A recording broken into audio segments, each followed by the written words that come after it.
ஆழ்கடலில் மூழ்கி முத்தெடுத்து வந்தாயோ, ஆழ்கடலில் மூழ்கி முத்தெடுத்து வந்தாயோ, வெண்மதி வந்து அதை பிடுங்கித்தான் சென்றாளோ, முத்தை இழந்து முகம் சிவந்து நின்றாயோ, உன்னிடம் பிடுங்கிய முத்தால் பால்வண்ணம் பெற்றாளோ, உன்னிடம் பிடுங்கிய முத்தால் பால்வண்ணம் பெற்றாளோ, வளர்ந்து தேய்ந்து வாழ்நாள் கழிப்பாய் என்று கோபத்திலே சபித்தாயோ,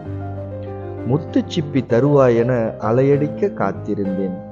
மணல் மீது மண்டியிட்டு மன்னவனை பார்த்திருந்தேன். அலைகள் வந்து ஆறுதலாய் கன்னம் தடவி போகாதோ,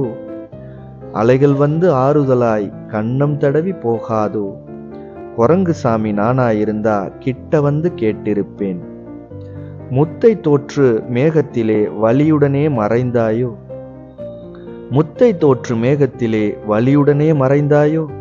செவ்வண்ண கை நீட்டி தோள் தட்டிச் சென்றாயோ, மீண்டும் முத்தெடுக்க வான்வீதி நடப்பாயோ, ஆழக்கடலினிலே அந்தியிலே ஒளிவாயோ, ஆழக்கடலினிலே அந்தியிலே ஒளிவாயோ, ஆரஞ்சு நிறம் உனக்கு ஆராய்ஞ்சு யார் கொடுத்தா, ஆரஞ்சு நிறம் உனக்கு ஆராய்ஞ்சு யார் கொடுத்தா, ஆரஞ்சு முட்டாயின்னு துள்ளி துள்ளி மீனு வரும், சோடி குருவியெல்லாம் சிலுத்துக்கிட்டு பறந்து வரும், நண்டு ஒன்று பொந்த விட்டு கால் சொரண்டி ஓடுதங்கே, ஊத்தி விட்ட செங்குழம்ப உறிஞ்சிக்கிட்டு போயிடுவ, ஊற வச்ச சோறு போட்டு ஆத்தா எனக்கு காத்திருப்பா, நானும் போய்விட்டு நற்காலை நாளை வரேன், நல்ல முத்தை நீ தருவாய் என்றுனக்காய் காத்திருப்பேன்.